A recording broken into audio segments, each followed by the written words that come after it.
Good afternoon. I'm Joe Carducci. Today is Tuesday, September 30th, and we are less than 12 hours away from a government shutdown. Why? Because Donald Trump and his Republican minions refuse to put the American people first. So we have assembled an incredible lineup of lawmakers, activists, and content creators to talk about what is happening, what's at stake, who's responsible, and what the Democrats are doing to stop it. So, up first, we are joined by Chris Goldsmith, co-host of the Find Out podcast, and Representative Greg Landsman from Ohio's 1st District. Welcome, gentlemen, and thank you so much for joining us very last minute, but I appreciate both of you meeting this extraordinary moment. Glad to be here. Thanks for having us. Yeah, thanks so much. So, Mr. Landman, I want to get right into this. We'll skip with the pleasantries. How do these Republicans look you in the face? Like, I want to know from your perspective as a member of Congress, how are these Republicans seriously facing you as one of their colleagues, as one of their co-equals, and telling you that they are willing to just take away healthcare from potentially millions of Americans, and so that they can do it, they will shut down the government? It just doesn't make sense to me how one person can look another person in the eyes and try to make that argument. So what are they doing right now? Well, they're not here. I mean, they're literally on vacation. So the speaker just said, don't come to work. So we're here, and we are trying to get them to negotiate. At least the speaker, the Senate Majority Leader, the president. I mean, Trump has given this impression over 9 months that he's all powerful and he can do anything he wants, but he can't manage a negotiation, right? Like, this is a pretty simple, straightforward negotiation, which is, let's keep the government open. And if it closes or it shuts down because Trump lets it shut down, then let's reopen the government and extend healthcare. That's the negotiations. They're not complicated, and he just doesn't want to do the work. It wasn't clear based on yesterday's meeting that he even really understood how many people would lose their healthcare supports, starting at the beginning of the year. It's not clear that he understands the Medicaid cuts. And so I think he has, full control over the Republican House and Senate, and they do what he wants. And so if the president wants to avoid this shutdown, his shutdown, because this will be a Trump shutdown, then all he has to do is put a couple people in a room and get a deal done. Can you tell me about the real pain that this is going to cause your constituents in Ohio, which is just going to be a small sample of the real pain and suffering that this shutdown is poised to bring, as you said, because Donald Trump, the person who wrote a book about making deals and has built this career off of trying to portray himself as a deal maker, refuses to actually sit down at the table and address reality. Yeah, so the first deal he made, by the way, was only with congressional Republicans. And that was to take healthcare away from 15 million Americans, over $1 trillion cut to healthcare, and pay for tax cuts for the super, super wealthy. He also added trillions of dollars to the debt. So as a result, I've got people in my district, tens of thousands who will lose their healthcare benefits through Medicaid. Now, on top of that, the ACA or Affordable Care Act subsidies will go away at the end of the year unless we save them. And that's what we're fighting for. We're fighting to save these subsidies. 30,000 people in my district will lose their subsidy, which means that they'll have to pay more for healthcare. And many of them, thousands, if not tens of thousands, 10, 12, 15,000, a good chunk of them will lose their healthcare altogether. So nationally, it's about 22 million people get support through these subsidies that expire at the end of the year. Their letters are going out tomorrow. That's why this is urgent. That's why we're fighting for this. All he has to do is say, look, I will work with you to extend these. Let's keep the government open. But he doesn't want to do that. Or doesn't want to put in the work. It's not clear. So you're talking about huge numbers of people who will lose healthcare, huge numbers of people who will pay more in healthcare, and that's on top of the rising costs in housing, food, everything they're buying because of his global trade wars, and they know it's him. Like this is the first president to intentionally create inflation with the trade wars. He's also the first president to intentionally create unemployment. I mean, at the end of this month, so really starting next month, the number of public employees who he's fired or who have been pushed out will be around 300,000 people. That's lives that he has upended by simply upending, decimating the public workforce. A lot of those people live in my district. So, some of those jobs we were able to get back, but now he may get rid of those folks as he continues to just try to burn the federal government to the ground. So the list of the ways in which this harms folks, I mean, one, you got federal employees who've already lost their jobs, federal employees who are going to lose their jobs, federal employees who will have to go to work without a paycheck, folks who are going to see their healthcare costs go up, folks who are going to lose their healthcare, folks who aren't going to be able to access healthcare because the hospital or long-term care facility that they rely on has closed down. And that's in addition to the rising costs of everything, and the fact that he's just he's using government to go after his political enemies and all kinds of other chaos that the American people hate. Can you talk to us a bit about how this affects individual agencies and departments, how it's going to affect things like the courts? I am of the opinion that I think Donald Trump wants this shutdown. I think that's why we're here. I don't think that he wants a deal. I've seen Russell Vought, his director of OMB, talk about mass firings. I mean, this is part of the Project 2025 Trump plan.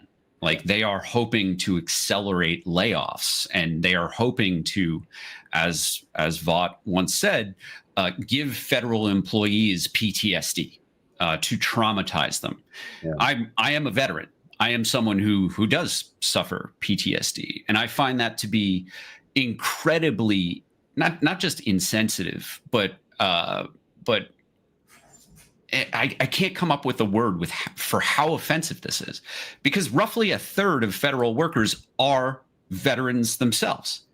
And Donald Trump seems to be on the warpath to have this shutdown, to cause real pain and real suffering to millions of veterans across this country. So can you talk a bit about how this affects federal agencies that Americans depend on day in and day out without realizing it? Yeah, so it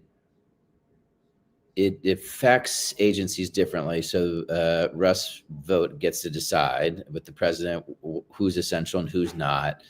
Typically, that's the military. I don't know what he's going to do with Veterans Affairs and the VA hospitals. Usually veterans will see that services disrupted, so the care they get will be all messed up, and they don't get the care they need. And for a lot of veterans, that's going to be hugely problematic. You have folks that will have to show up to work, at airport, our TSA folks, customs and border folks, but they're not going to get paid. They get back pay when when Trump finally reopens the government. But think about, how little they make versus the costs of everything in their lives, and then you go a month or two without pay. It's Trump's shutdown to your point, because one, he's the president, and according to him, he's all powerful, and he's the guy who wrote the book on the art of the deal, and should be able to negotiate this, but has no intention to. in fact, told Republicans don't work with Democrats. And it's hit shutdown because I believe he wants it. Like you said, like, I think this is what he wants. He has no interest in seeing any of these agencies succeed. I don't think he even, all these people who probably voted for him, lots of folks who work for the federal government voted for him. I don't think he cares. I think what he wants to do is kill this federal government as it exists today, and get to a place where people say, look, I want to privatize all this stuff. Like, it's so bad. I want to privatize it, because his ultimate goal is to make money and make money for his friends. That's what he does. Like, if there's a golden age, or if this is like the golden era for the United States, it's just the golden era for Trump and like all these billionaires. Like, it's terrible for the rest of us. But his idea, I think, is, well, if you make government so dysfunctional by firing all these people and shutting it down, we could probably sell something we've never been able to sell to the American people. This is Trump, and vote, saying we can sell, like, privatize the post office, privatize this service, privatize that service, privatize Social Security, privatize this, and he gives all his contracts. He'll give all his contracts to his buddies. I mean, Oracle got the VA contract because Donald Trump said, give Oracle the VA contract. It was a no big contract, but that's, it's one of his biggest supporters. And Oracle's now in the middle of the TikTok deal.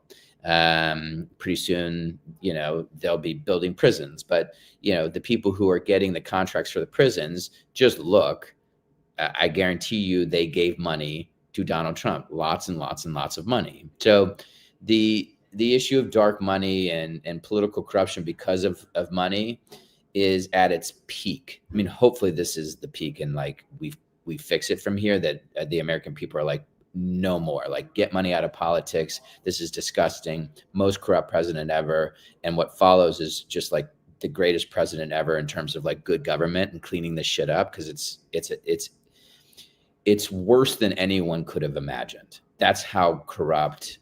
And, if you want to know why they're doing something, odds are it's not even to appease the base. It is to make them or somebody they know money.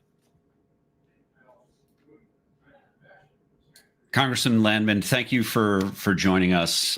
Landsman, sorry if I mispronounced that. Thank you for joining us. To everybody who's tuned in, thank you so much for caring about this. The federal government shutting down, it causes a tremendous amount of pain. This is preventable. Donald Trump, as we've been discussing, seems to be on a warpath to do this. Congressman, thank you so much for joining us today. Chris, really appreciate your insight, and say hi to everybody in Chicago, in Ohio for us. Yeah. Cincinnati. If you're ever where are you guys? Chris, where are you at? I'm in New York. You're in New York? Mm-hmm. Jojo, where are you? She's on mute. Sorry, I'm muted. I'm from Jersey, but I have family in Medina, and I go there every single year for Thanksgiving. So Ohio is near and dear to my heart. OH, I know. Right. And thank you to both of you. Chris, thank you for your service. Congressman, thank you for being here right now. I think it's incredibly important that we show up and we show people that the Democrats are fighting. This is something that we hear a lot from people. Oh, where's the Democrat fight? This is the moment. Thank you so much to both of you for showing up and being here. And thank you so much. We can be helpful. Just let me know. Yeah, no, we're going to have this conversation, I think, a lot. So I appreciate it very much. Thank you both. Good work. Bye. Yeah, thank you. Take care. So again, Chris brought up an incredibly important issue here, which has to do with our veteran community. And 1/3 of our federal workforce are veterans. And so joining me next to have this kind of focused conversation for a few minutes is my friend, Rachel Vindman, who is the co-chair of the Veterans and Military Families Council at the DNC. Hi, Rachel. Thank you very much. I'm sorry, I'm joining from my phone. My computer isn't working, and I'm like wearing running shorts, so I'm gonna move up a little bit so you guys don't have to see.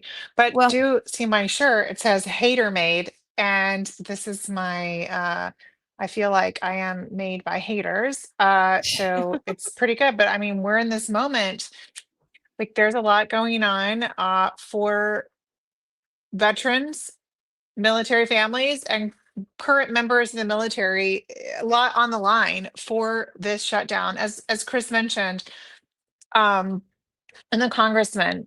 So one of the things we're looking at is they will probably get paid. So I know that we always got paid. There were many shutdowns during our time in the military, and so that is generally. But we don't know how Trump is going to do it. But that is generally the case. But there's a lot of other things like childcare on base. That's probably not going to be covered. So what happens if both members of the family work and they depend on childcare at the CDC, at the Child Development Center, and that's closed? That means someone's going to have to stay with the kids, and they're not going to get paid to do that. We also, of course, veterans, VA hospitals, they usually have they're not going to be operating at full capacity. And as Chris mentioned, the problem here is multifaceted. First off, we have veterans of all kinds. We have veterans who are taking mental health care, but we also, which is a huge part of something the VA provides, but also just regular care. I mean, if you have a hospital that's not working and people can't get their appointments, I mean, people have serious medical treatments that they have to get. They have chronic diseases that have to be treated. And you know what it's like. A month ago, my doctor, she was not feeling well and she had to cancel her appointments, and I still haven't gotten in to, because then I had to like rebook it. And even when they got me like the first, it wasn't that big of a deal, but it's hard when you to get a doctor's appointment and then you're trying to get like fill in where they can that works with your schedule, that works with their schedule. So all of these things will be affected. And not to mention the civilians that will probably be deemed essential employees, and they will have to show up to work while not getting paid, which means they still have expenses, and they'll get back pay. But I'm sorry, you can't go to the grocery store with back pay or with the promise of back pay. Right. And in particular, as it pertains to our veteran community, like how many data points do we need to have to point to the fact that Donald Trump, who today summoned admirals and generals from across the globe to tell them how much he loves his signature and to try and compel them and his favorite words, right? And to their clap ships are for ugly. him. Right? But they didn't. I mean, we could just sidebar on the fact that this 5-time Bone Spurs faking, draft dodging, POW insulting, Gold Star family demeaning fool. You said POW, but I thought you were meaning to say something else. So, yeah, POS. but he wants. I think he wants. Can you just picture? He wants gold shiny ships because he's a very aesthetic person. Yes, and so ships shouldn't really be stealth because I hate it when people use aesthetic like that. It's not the way you use the word aesthetic. We both have young girls, so we know this. We've heard people use this word, and we're like, right. But like, how many data points do we need to have to point doesn't to the care. fact where this doesn't care? He doesn't care about people. If he doesn't care about members of the military and veterans, he's not going to care about regular citizens. And that's just a fact. That is an absolute fact. He doesn't care about how people are suffering. And I do believe he wants the shutdown. Chris said that, and I think it's true. He wants this shutdown because he wants to bring people to heal. And that means if people have to suffer, he doesn't care. I have this internal debate with myself all the time of like, fine, just let it go. Like, let it all blow up. Let's just let it all like get to the lowest point. But I know that when that happens, people will suffer. The most vulnerable among us will suffer with a government shutdown. And in addition to that, the people who sacrifice the most will also be people who suffer the most. So all the services that military members use every day. So we're talking about moving. The civilian employees, some will come, some won't, some will stay home. But those who are deemed essential will have to come to work, but they won't be able to there won't be funding. So if someone was in the process of moving, that will all just be halted because there won't be monies to pay for that. There will be a freeze on all these things, and then it'll take more time. And these are people who are already disrupting their lives every 2 years to move from duty station to duty station, moving their families. And this just adds another layer. And he doesn't fucking care. He Mm. just doesn't care about what people go through. It's all about him. Yeah. It is all about, again, bringing people to heal. But that's not the way this works. We have a democracy. They think they're going to win the messaging game. They think they're going to win on, oh, they're just trying to get healthcare for people who are not in the country legally, which is Yeah. not the case. A And lie. I want to say this as an experience. I have she's a citizen now. I had a sister-in-law who was a green card holder. And when like filling out the paperwork to sponsor her, you have to attest. So when someone comes as a green card holder, they have to have a sponsor or some other program, which would be the government sort of sponsoring them if they qualify. But for most people who come, they have to come with a sponsor, and that person has to attest that they will make sure this person never takes government aid, which includes healthcare, which includes food stamps, housing aid, any kind of thing.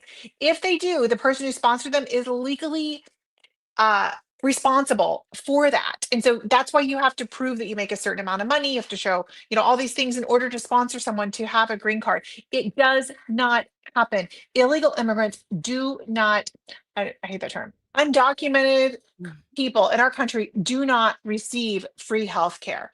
And so like we really have to push back on these bullshits and keep talking about the truth and the reality of the situations. So yes, like if when it comes to military members, oh, you're still going to get your pay, you're still going to get your health care. Yes, but like if I'm going to a military treatment facility or a VA hospital, like I said, those places are not going to have full funding. So they're not going to be fully funded. They're not going to be fully staffed. And that is going to impact everyone. That is going to, I mean, all the people that are seeking care there, they're all going to be affected. And I just, he doesn't care. And I wish we could really just reinforce that. He doesn't care. And he thinks he's going to just pin this on the Democrats, even though they control the House and the Senate. And really, the judicial branch is not supposed to be controlled, but they do, and the Right. executive branch, but they think they're going to blame it on someone else because they're always talking the loudest, they're always talking the most, they're always repeating the talking points of like Mhm. 6 fucking words because that's the only thing they can dumb it down. Yeah, I like the way he talks. Yeah, because he doesn't say anything, because you can understand these 6 words that he says, but they're all 6 lies. Even the articles, they're all lies. And we need to control that. Yep. And that becomes with arming yourself with the truth and explaining it to your neighbors who are not hearing the truth. You have to get out there and do that. Amen. And that's why these kinds of conversations are so important, and why I'm I so agree. proud of everybody and privileged to be joined by everybody who's joining today. Because when we have these conversations, when we go on offense with the narrative, we dismantle the lies that they're trying to tell. And they are trying not only to gaslight the country into believing that this is the Democrats who have the responsibility for any kind of looming shutdown, but that what the Democrats are asking for is, as Rachel pointed out, health care for undocumented immigrants, etc. That is, first of all, a lie. They are It's not a gaslighting thing. you. It's like so many things that they have done with their agenda in other ways. They try and gaslight the American people into believing some manufactured crises, that they're eating the dogs and the cats. They're Yeah. coming for their furries, and they're grooming them to go to the bathroom in litter boxes, and they're coming for your daughter's softball team. And it's all lies, but they're trying to poke and stoke and prod Mhm. and hit that emotional part of you where you don't go past the lie. And that's why having these conversations in particular, where we actually talk to lawmakers so that they can communicate to the American people who, by the way, are going to be, if they're not already, feeling this acutely. And I hope today one of the things that we can really dive into are the real life impacts. I was listening to Yeah. a senator this morning on, I think, CNN, who was talking about a couple that she knows whose healthcare costs are about to go up from a very small amount to like $11,000 a month for the two of them because of these cuts that are in the big ugly bill that the Democrats are fighting to roll back. So we need to communicate to the American people who are about to be feeling this that the Democrats are the only party that cares. When we've got Joni Ernst, answering questions about what happens if people die because they're booted off their Medicaid, saying we're all going to die, and then doubling down the next day by showing up in a cemetery and talking about the tooth fairy. This is not a party that cares about the suffering, the health, and safety of the American people. And when we have conversations, when we go on the offense, and when we set the narrative, then they have to respond. And then you put the pressure on the party that has the House, the Senate, and the Oval Office. And by the way, the guy at the top of this rotting fish owns the longest shutdown in our country's history. Why? Because he wanted his vanity wall that he promised Mexico would pay for, and then ended up taking that money from our military, just to bring it all full circle. That was the last time we had a shutdown, was him. Right. And so don't try to blame this on anyone but Donald Trump and the people, the sycophants who will not stand up to him. They are unwilling to stand up to him. I hope the Democrats stand strong. I hope they do not take any concessions because they don't deserve it. And I know people will suffer, and I understand this, but we are at a point where something has to break. And this fever, we have to break this fever. But I want to be clear that there will be tremendous suffering that doesn't have to happen. If it happens, it is because of Donald Trump. Amen.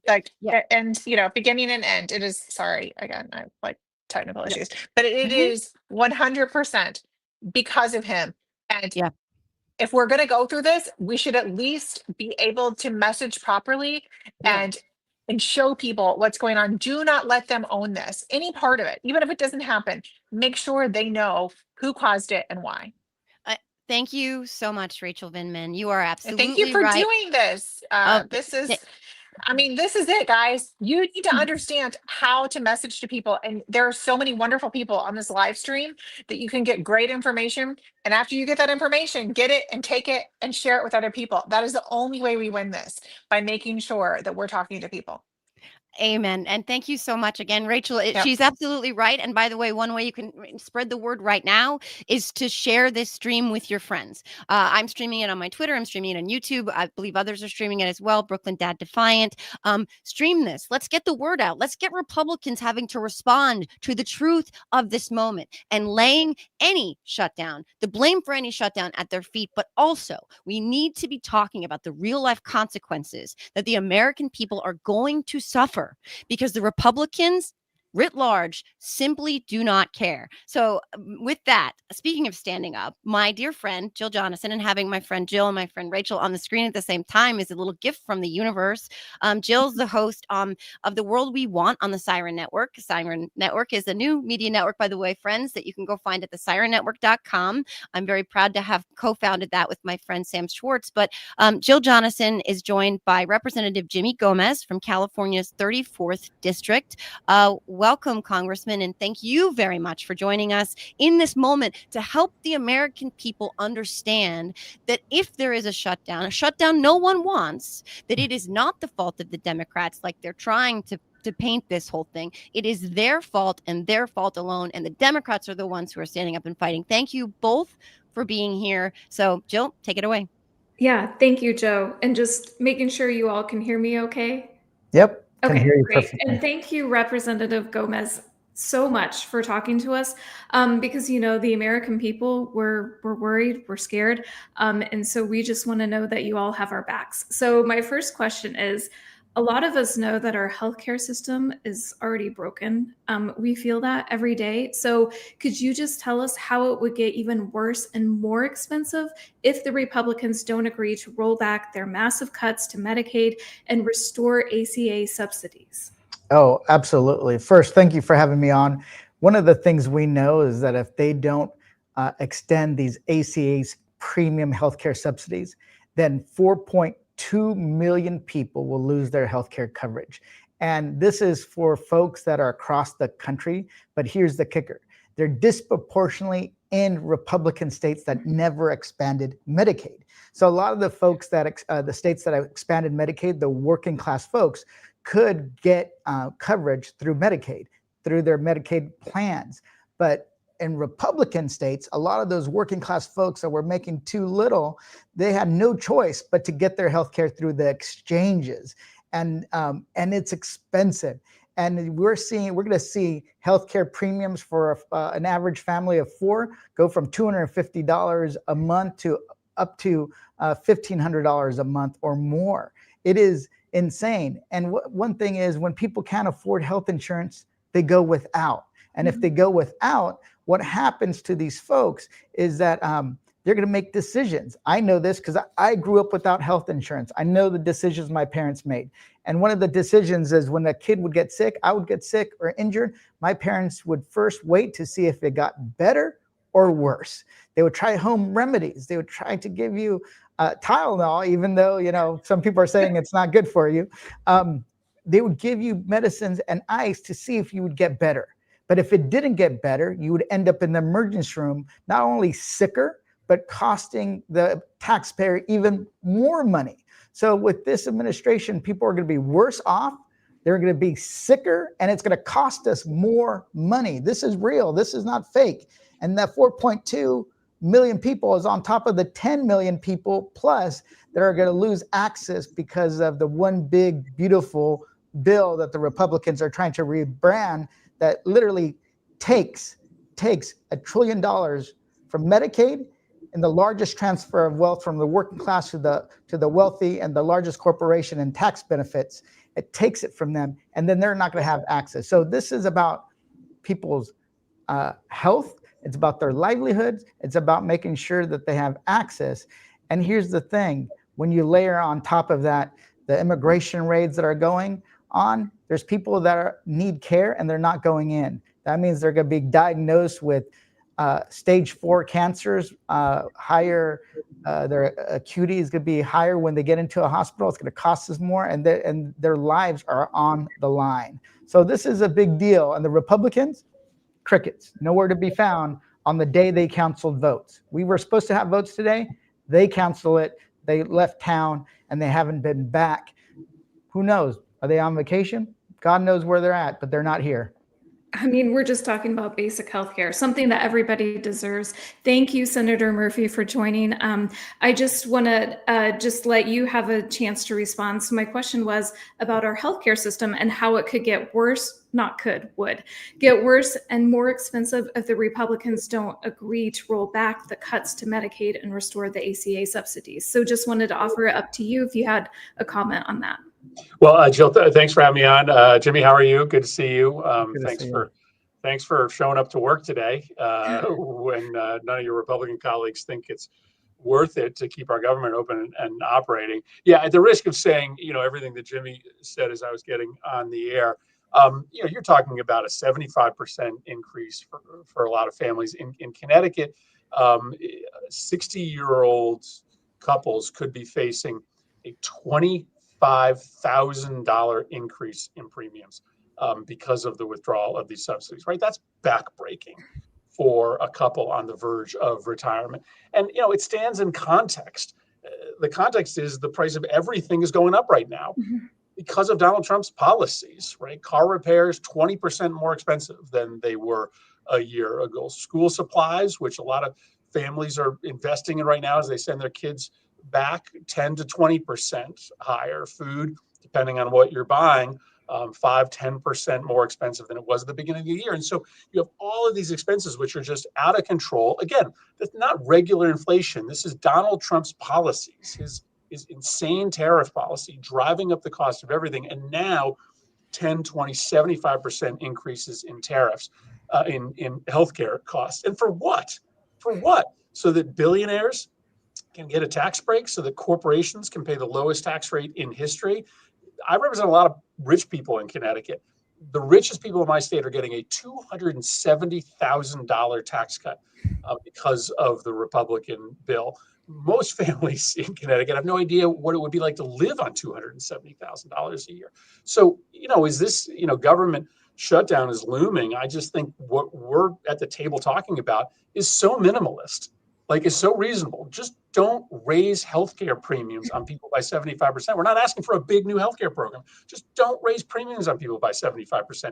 And we want the president to obey the law, right? Just obey the law. Just don't censor speech. Just don't lock up your political opponents. Spend the money that the budget requires you to spend under the Constitution. So don't raise healthcare premiums on people by extraordinary numbers and bankrupt them, and obey the law. If you do those two things, you got my vote. Like I'm not holding out for much here. Those are pretty reasonable asks. Yeah, and then I want to ask you about Trump threatening mass firings of federal workers if the government shuts down. Either one of you jump in. What do you think about that?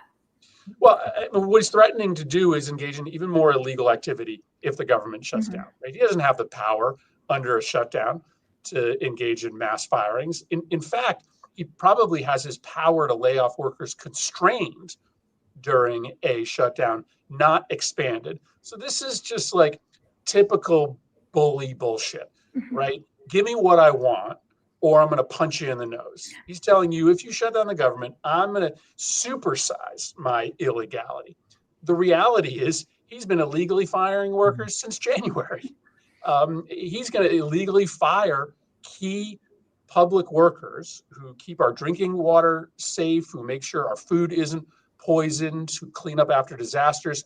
He's going to do that whether the government is open or not. So we just have to call this out for what it is, which is just, a negotiating tactic and a promise to just supersize his illegality. It's nothing that should move the needle for Democrats who are just trying to protect the rule of law. And he's holding these individuals hostage in order to make Democrats capitulate. And here's the thing: one of the lessons I learned in my time in politics, you don't negotiate with legislative terrorists. You make sure you push back and you deliver the message and highlight who's going to get hurt. Who's going to get hurt? It's the American people, not only the federal workers. But when it comes to these ACA subsidies, let me stress that more of their populations in Republican states are on the ACA exchanges because they never expanded Medicaid, but yet they don't care. So if they don't care about our people in blue states, at least do it for your own states, do it for your own residents, because that's who we're fighting for. Democrats are fighting not only for our own people, but for Americans, no matter where they live. This is, it's serious because people are not going to be able to get healthcare coverage. They're going to get sicker, and they're going to have some situations that they're probably going to be diagnosed with a serious disease, and they're going to lose their lives in a battle to make sure that they can get the treatment that they need. So we're in a tough place, but we're not going to capitulate to Donald Trump or to the Republicans who are holding working men and women hostage. Yeah, and that leads me to my final question, because I know, first of all, thank you so much for your time. We really appreciate it. I heard Senator John Thune say that the Republicans are united, and we see that a lot of times. The Republicans get behind, they unite. So my question is for Democrats, can we say the same thing about Democrats? The American people are hurting, we're scared. Democrats, are you united? Are you going to stand up to the Republicans on this?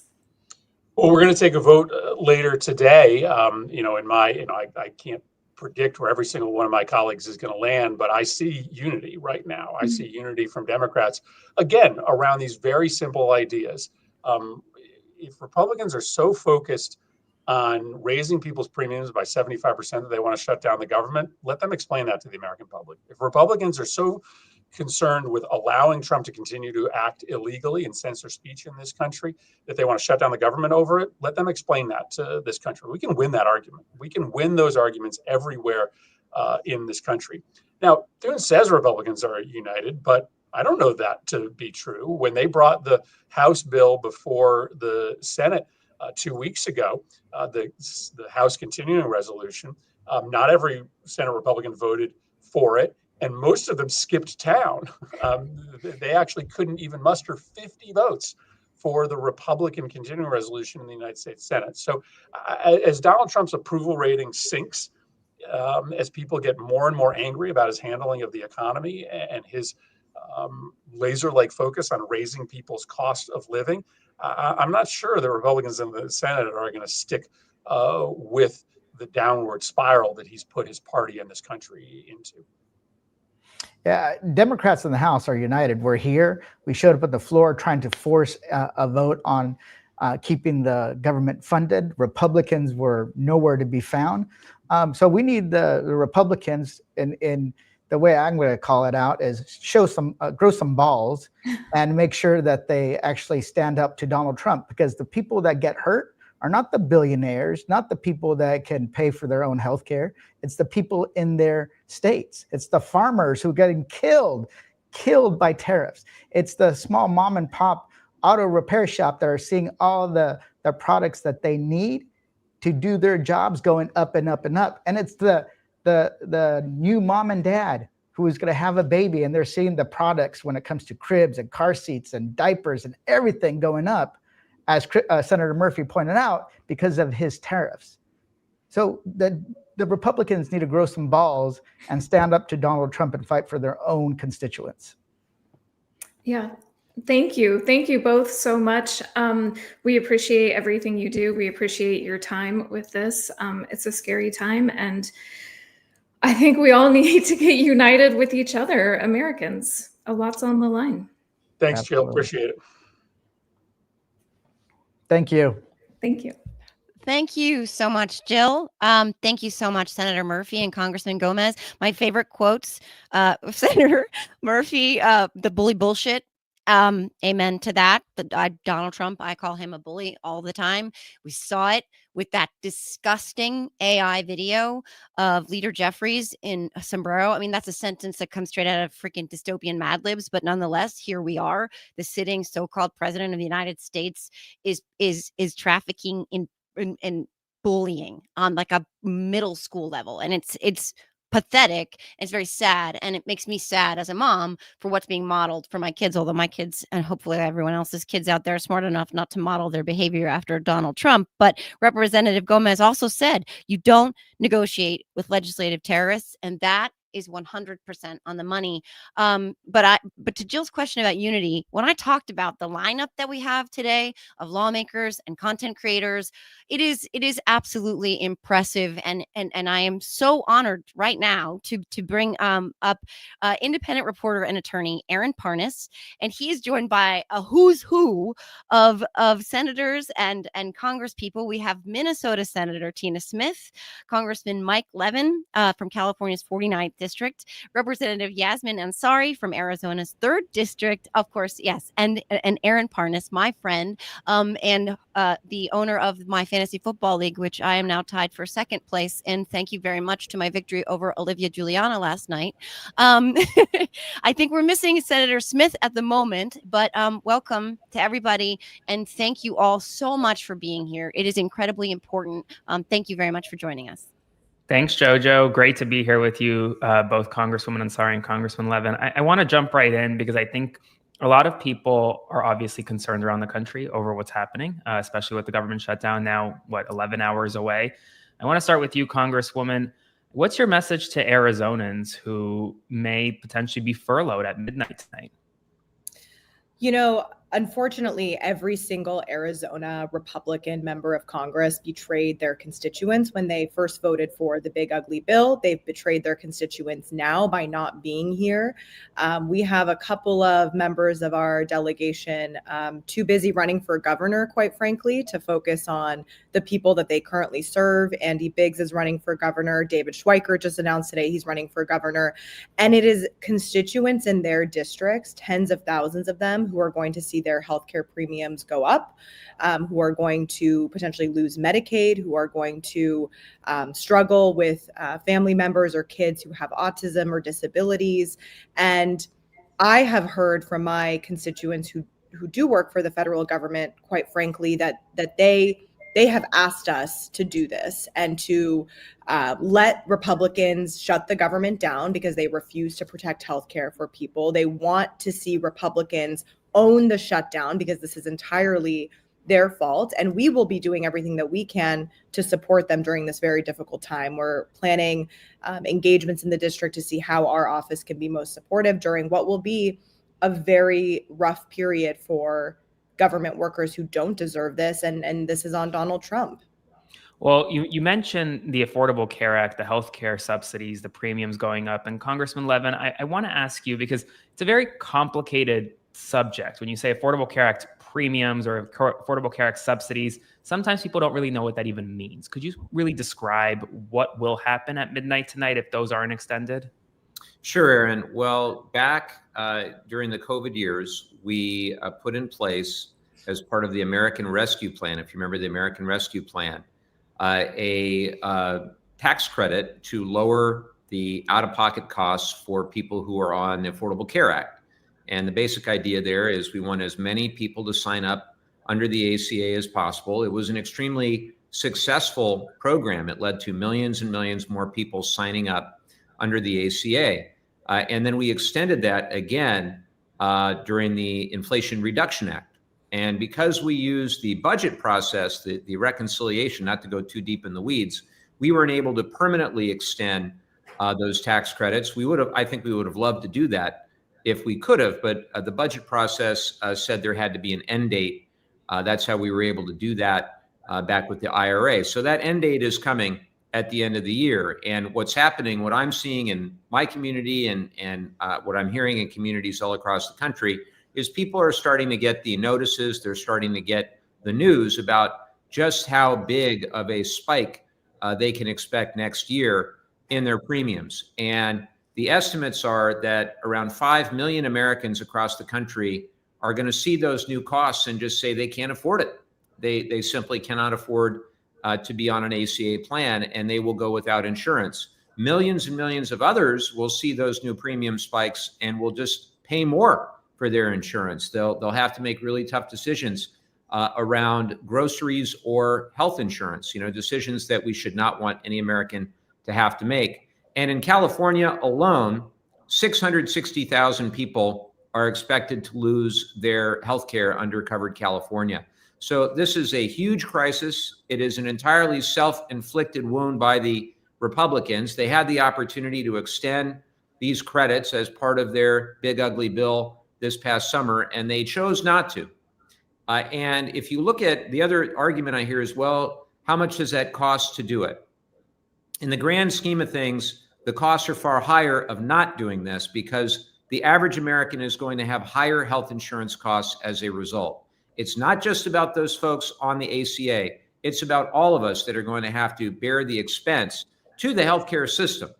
And ultimately, that's what we have to remember next year during the discussions around Medicaid. Is it's not just if you're on the ACA. It's not just if you're a Medicaid recipient. It's not if you're on Medicare. We know Medicare is going to run into trouble as well. Every single person in the United States, if you get your health care through private insurance, through employer-sponsored insurance, everyone's costs are going to go up. Everyone will feel the impact of this. This is a crisis. This is something that we need to address right now. And the fact that Republicans aren't even here, they're off doing whatever the hell they're doing right now instead of being here to at least negotiate with us in good faith, that is inexcusable.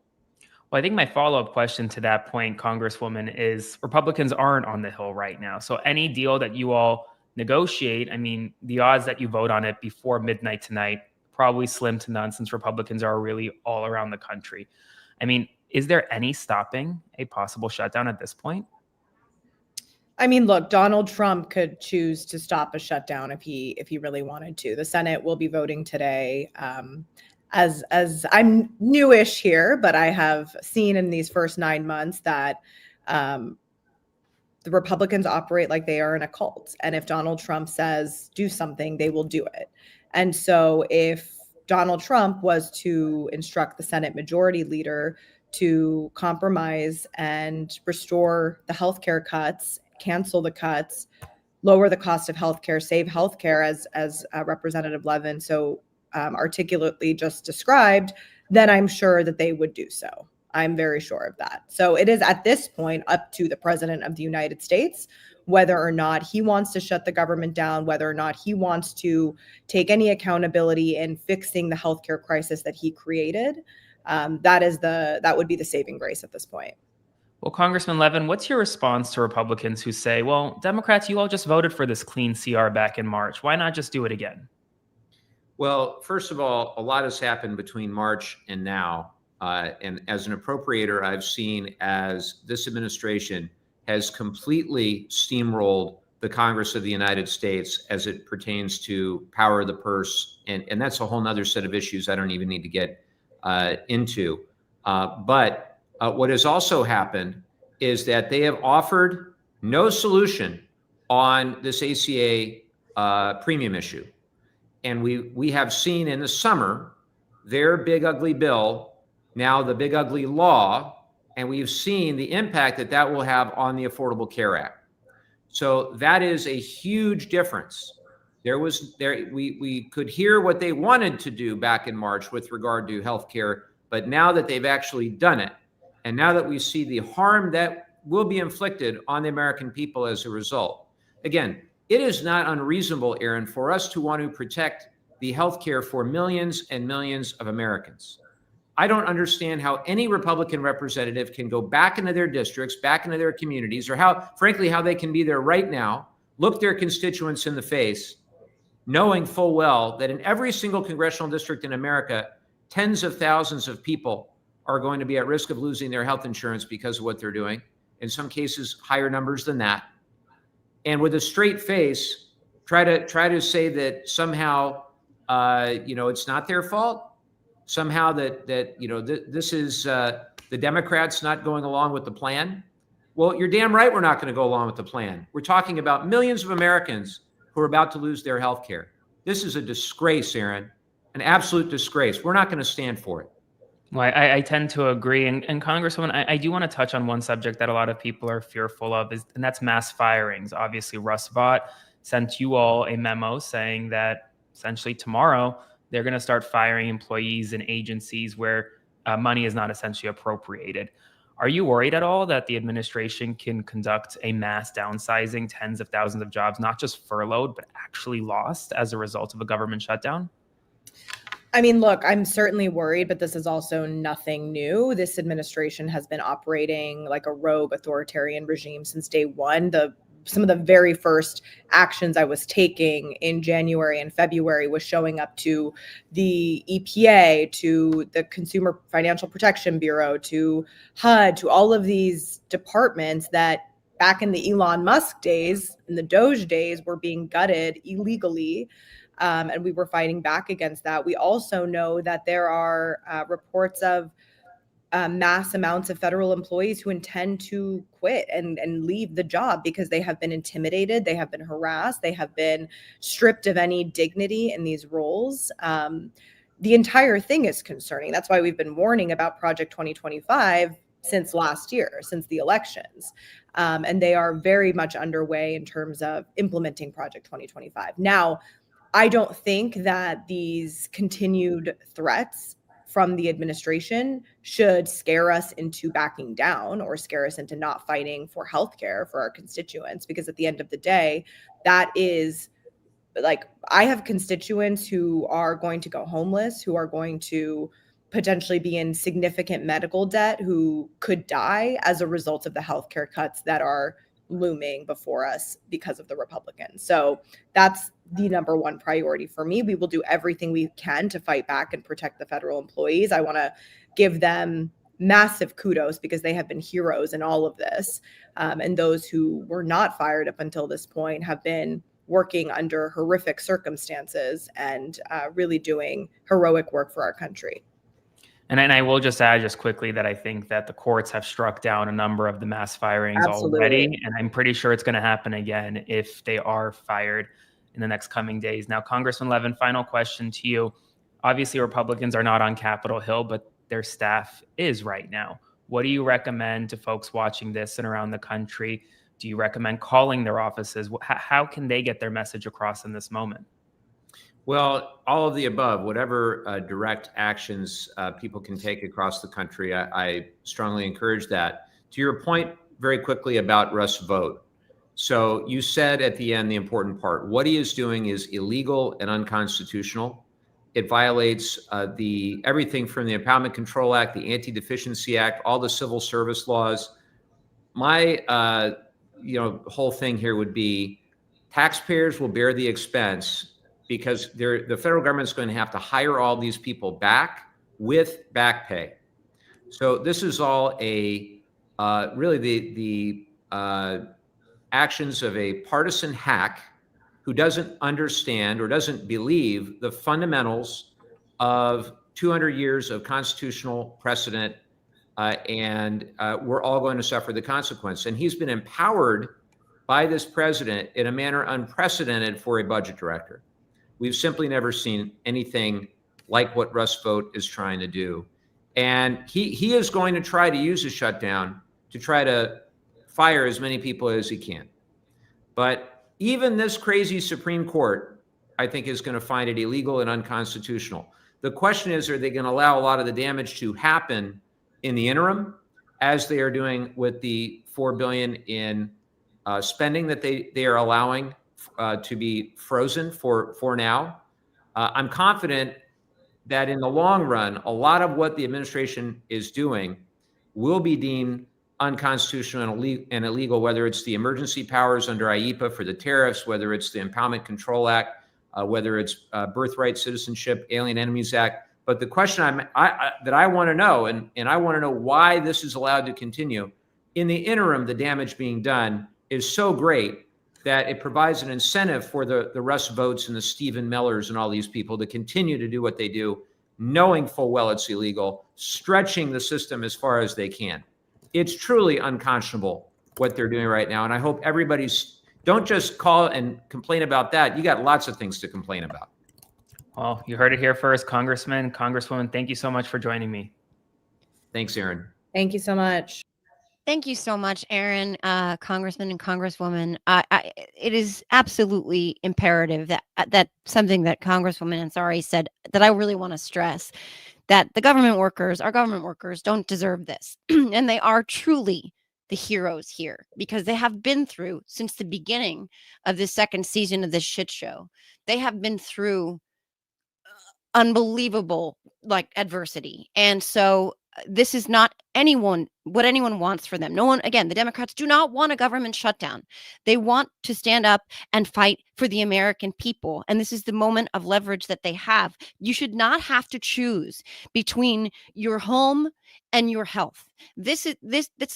Nobody wants that for the American people. But also something that Congressman Levin was talking about, and this segues absolutely perfectly to our next guest who we're going to bring on the screen. We were talking about the illegality. They were talking about the illegality of what they are threatening in terms of punishing the Democrats by hurting more federal workers, by threatening to fire even more federal workers. So coming up next to join me on the screen is Allison Gill, founder of the Mueller She Wrote Media and host of multiple award-winning podcasts, including The Breakdown and more, and my friend, Allison Gill. Allison, thank you very much for being here.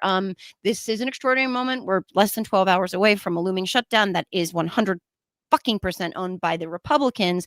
But I want to start with this question of these threats, both what it says about the depravity of Donald Trump, the cuckolding cowardice of Republicans, those feckless Republicans to look at the American people and say nothing, but the overreach, the consistent overreach here in terms of the threat to fire more federal workers and how much chaos, and by the way, taxpayer expense, will ensue as a result. And welcome, by the way. Very nice to see you. It's good to see you, my friend. I woke up this morning to 10 things, but 3 that stood out the most to me. First of all, Hegseth on stage, basically telling everyone in the military that there's not going to be any safe space to report sexual assault anymore, basically. I thought of you instantly when I saw that. I think I texted you. I literally thought of you instantly. And then, of course, Judge Young and his scathing takedown of Donald Trump, Marco Rubio, and Kristi Noem for their violations and chilling First Amendment rights for specifically, in this case, pro-Palestinian protesters. And then everyone sent me this link to the HUD website, the Housing and Urban Development website, where there's a big red banner that says the terrible, evil Democrats want to shut down the government and hold it hostage for $1 trillion in spending. They don't specify the spending that Democrats are actually just bringing to the table, which is to restore our health care, our Medicaid, and to make sure that we can extend the Affordable Care Act tax credit, so people can afford their healthcare premiums, which are already too high, and allowing Congress to actually appropriate the funds that it appropriates through the law to save lives of children around the country, for example, at USAID. So I want to talk just briefly about the shutdown thing, because I have been screaming at the top of my lungs, and everyone should well know that Republicans do not need a single Democrat to keep the government open if it's important to them. If they want to keep the government open, they can keep the government open without a single Democratic vote. Just 11 days ago, Joe, the Republicans poked a hole in the filibuster, saying that we don't want to have a 60-vote cloture to advance presidential nominees. So they changed that rule with a simple majority, which they have in the Senate, to allow, at that point, 48 Trump nominees to go through unchallenged at one time. Normally, you have to do those one at a time. And there's cloture involved, the filibuster. So for them to, oh, no, we can't get rid of the filibuster. We can't change the rules and have a simple majority to keep the government open. No. We can't possibly do that, even though we just did it 12 days ago to push through 48 Trump nominees. They have a simple majority to change the rules to allow a continuing resolution to be passed with a simple majority in the Senate. And they can do that if they really cared about keeping this government open. They do not. Then there was a leak to, I think, ABC. And we know ABC's history of capitulation with this particular administration. Oh, no, Trump says that if they shut down the government, Trump and Russ Vought are going to participate in mass firings of our federal employees. I'm a former federal employee, as you know. Litigation pending, so I can't talk about that. But that was from the first Trump administration in a First Amendment violation of my free speech rights, which seems to be their thing, right? Free speech for me, but not for you. Mm-hmm.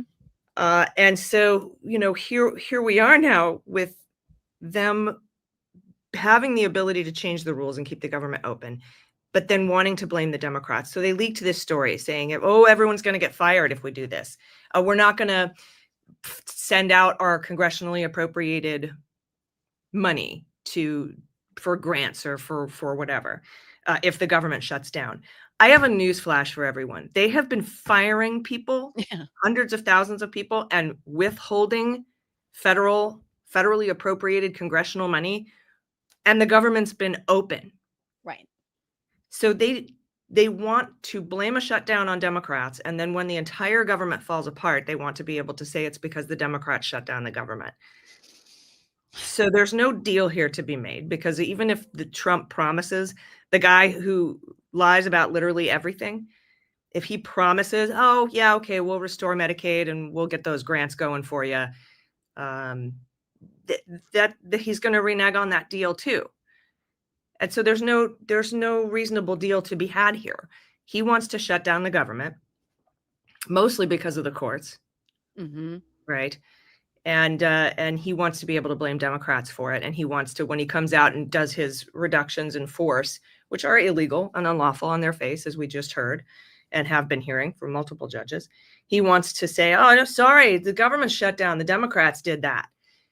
And it's all complete and total bullshit, as you said. It's theater.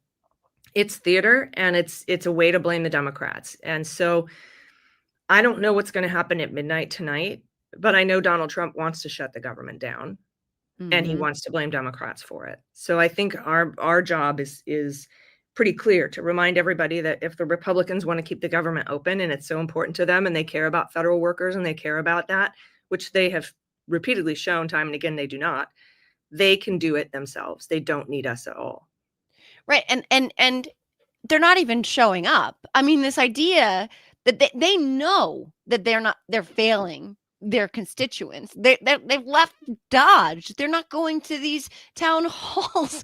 Like, I mean, the fucking cowardice on display. It is honestly, I still, while I no longer have the capacity to be surprised, I am still somehow shocked by just like how feckless and self-gelded they have become. Right. And I think there's a bit of good news. I think there's a silver lining here. The folks like you and I and everyone listening here who are very plugged in and understand how the sausage is made in Congress and know that there can be deals that can be struck if you go back and forth and kind of work things around. We are not the majority of Americans. The majority of Americans don't know that Democrats could do cloture and there could be 7 of them and then they don't know. What they know is they will see a government shutdown. They will see their families and friends lose their paychecks. There will be furloughs and firings. They will see the whole of government come to a screeching and grinding halt. Their criminal cases might continue, but any civil cases they have in court won't continue during this shutdown. They will be negatively impacted. The economy will lose billions of dollars in a shutdown. We always do. That's what they'll see. And they know that the Republicans control the House, the Republicans control the Senate, the Republicans control the White House and the Supreme Court, but we can talk about that another time. And that's who's going to get the blame here, regardless of this back and forth, Trump saying the Democrats, it's their, let me do the invisible accordion, it's the Democrat Party, it's all their fault, and put up their thing on the HUD website all day until the cows come home.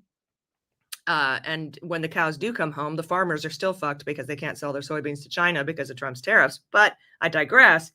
The people, by and large, are going to know that it's the party in charge that's causing the problems. And I think that that's going to show up at the polls in 2026. And so I'm glad we're doing a run a Democrat in every district, kind of a policy, sort of a way to make sure that we have at least a candidate in most of these districts. And I think we're going to see maybe hopefully one of the largest turnouts, despite the voter suppression that's going to happen in history. Yeah, I agree with you. And I will say that one thing that the Republicans were adept at, and I don't want to give them credit for much, but during Biden's administration, they were adept at messaging to make people feel like the economy was worse for them than it was. To make people feel like eggs were prohibitively expensive and everything was costing too much and inflation was out of control, which, by the way, yes, he inherited a lot of that fucking shit from the... Yeah, a lot of it was because of corporate greed and Right. price gouging and inflation that was caused by COVID, which was caused by, as much as he doesn't want to say he's president in 2020, Donald Trump. Right. So correct. Exactly right. But at the end of the day, I don't think that you can do the reverse. I don't think that you can piss down the American people's back and tell them it's raining for very long. I think at the end of the day, when you're looking around and you're talking to your friends about how much shit costs, and everybody's talking about this right now, like, you don't have to be in the weeds on politics. You don't have to be dialed in like you are, like I am, like a lot of our friends and peers are, to know that shit just feels like it's moving in the wrong direction, right? Like, people are figuring this out. And when you tell them that not only is shit more expensive now that they feel, but that all of it is going to get much more expensive. When Congressman Levin was talking about, this isn't just about people on ACA or people who need Medicaid or Medicare. If you have private insurance, friends, shit's going to get a lot more expensive for you too. And the American people are not going to be like, well, I really like paying more because that's the price of freedom. This is a capitalistic society, and Americans just don't have a lot of, support for shit like that. But I don't think they're going to be able to gaslight us into thinking that things cost less than they do. And Joe, they're not sitting around the kitchen table saying, I wonder who that 6th Democrat was for cloture in the filibuster vote. That's me and you and everybody probably listening to this program. You're going to go, enjoy your hamburger. It was $17.99 for a pound of ground beef. So eat it slow. Save half of it for tomorrow. Medicine is, Yeah. through the roof, despite a 1,200% discount, which is mathematically impossible. That's what matters to them, is that and that's what mattered to them in the last election. And that's why a lot of people voted for Trump, is because he was going to get prices under control. And when those prices don't go in the correct direction, it doesn't take a genius or a plugged-in political pundit who knows about the 7 votes needed for cloture to figure out that this administration is not delivering on their promises. In fact, are doing the opposite. And so that's what I'm counting on. And those are the voters that I want to reach. And I think those are the voters that folks like Mike Levin reached in the last election. And that, which is why we didn't see, particularly in the last midterms, the red wave that everyone was predicting would come. And the polling is showing it, Joe. As you know, I mean, the number one issue right now is jobs and the economy and inflation. Healthcare is in the top 3. Immigration is caps off at number 6. But the American people were promised lower prices, and they're not getting them. And then for everybody else, as we get down into the weeds, every other promise is also broken. Right. So, and not just broken, like the opposite of kept, like Yeah. hard the other way, right? Yeah. Like if I promise you I'll give you $5 and don't give you $5, that's a broken promise. But then if I steal $10 from you, that's like the opposite of my promise. Right. That's what's happening Right. right now with this administration. And doesn't matter how politically plugged in you are, you know exactly who's in charge. Yeah. I promised you $5. I took $10 from you, but don't worry, Allison, my friend, because I'm going to build myself and my buddies a ballroom that you're never going to get to dance in, because like that's what Americans want. But thank you so much, Allison Gill. It is always a pleasure to talk to you. There is a clarity to your perspective and a realness and an honesty and an authenticity to it that, I mean, it's a true gift. And I'm very grateful to you in all things, and especially in this moment. That is incredibly important. So thank you so much, Allison. Thank you. I'm authentically pissed, so it's not hard to convey. Thank you so much for this, and thanks to everybody that's here. Really, really appreciate it, and keep doing the amazing work that you're doing. Your megaphone is more important than ever right now, and it's also it's under threat more than ever right now. So I appreciate your bravery. Amen to that, and right back at you. Yeah, right now, what we know, what I always say, we ought to talk about this a lot, is what the only way through this moment is together. Like that is how you do it, right? We the only way out is through, and the only way through is together. And when we have these conversations and we connect the American people to the lawmakers who are fighting the good fight, people feel seen and they feel empowered in that moment. When we're having real conversations about real consequences, it is empowering. Shit feels inside out, upside down, and on fire right now. But there are incredible people out there fighting the good fight. And with that, I am very excited to introduce my dear friend, Brooklyn Dad Defiant, who is also a co-host of a show that we have together on Substack on Thursdays in the afternoon, moving over to the Siren Network, by the way, shameless plug. But my friend Brooklyn Dad Defiant will be joined by Representative Maxwell Frost. You all know Maxwell Frost from Florida's 10th District. And Representative Teresa Fernandez from New Mexico's 3rd District, and Representative Scott Peters from California's 50th District. What a lineup. Thank you all. This is incredible. Thank you, Brooklyn, and take it away. Thanks, Joe. An amazing introduction, and boy, look at these folks. I feel fancy. Woo! All right. I know you guys have... Democrats are dressed for work today. Democrats are dressed for work today. We're ready to go. That's right. That's right. And that's how it is. That's how it always has been. And you guys show up, and I appreciate that.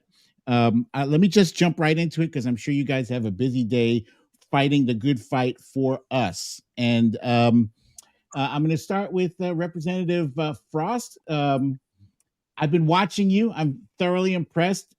You give me hope because you're so young and so vibrant and vital to this fight, and I'm happy to make your acquaintance.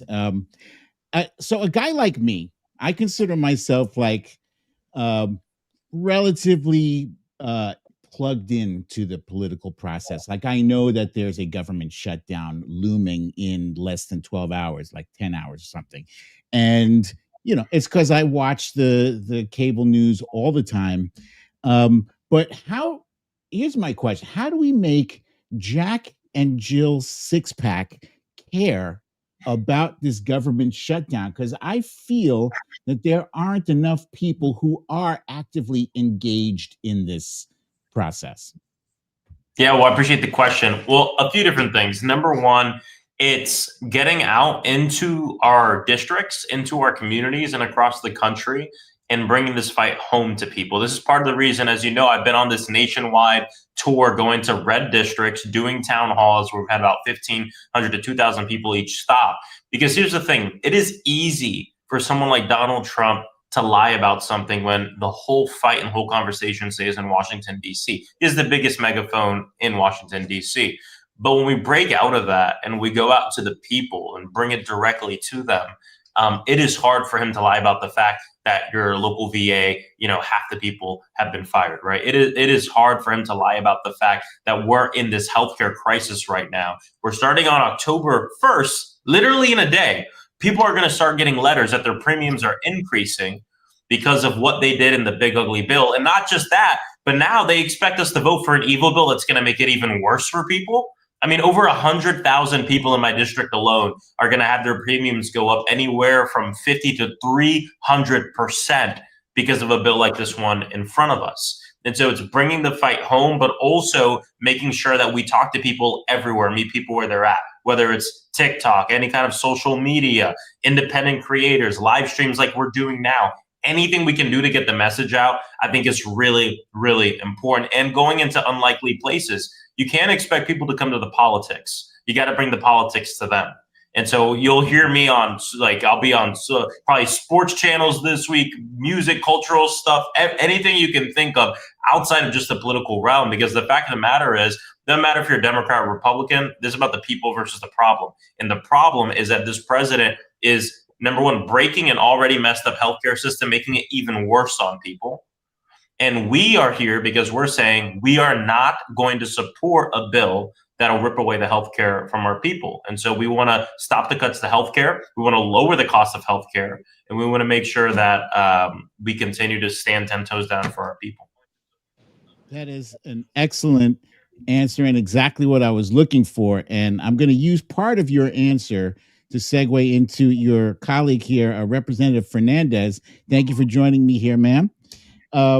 And as I alluded to, your colleague, Representative Frost, mentioned that mentioned Trump lying about the situation. And this is something that I've kind of been disgusted to see on TV because the stakes are so high.